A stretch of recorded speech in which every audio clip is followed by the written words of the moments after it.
Hey everyone, it's Kyle here again. We're going to continue the series on segmenting the portfolio or layering your assets.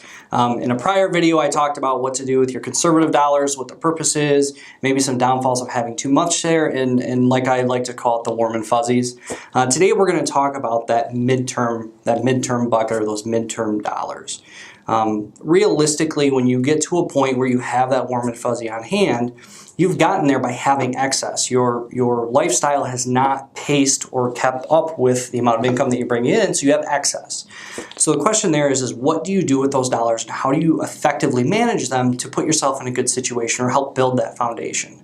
Really what I like to do with that is we're not necessarily going to take a bunch of risk, on a scale from maybe 1 to 10, where we might be a 5, mainly because I want those dollars to be liquid, because what happens if a tree falls on the roof, or you got to put 4 new tires on the car, or the water heater goes out, and all of a sudden that warm and fuzzy dollars that you have on hand, maybe it's kind of drawn down or it's not where you want it to be.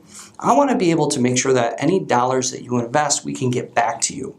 Now that's not necessarily talking about out of your qualified retirement plan, because you can't really access those dollars until 59 and a half without doing a loan or some interest or things that come in there. So the main purpose of those midterm dollars is you have too much on hand, the banks aren't rewarding you, but we don't necessarily want to take a bunch of risk, because if you need it, you kind of want to be able to send it back to you, and if the market's down, I don't want you to be down as much as the market.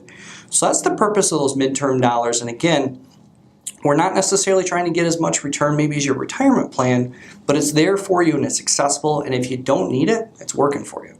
So hey, it's good to see you guys. I look forward to seeing you on our next take when we talk about the long-term bucket and our retirement assets, and we get into the fun stuff where people like those high returns.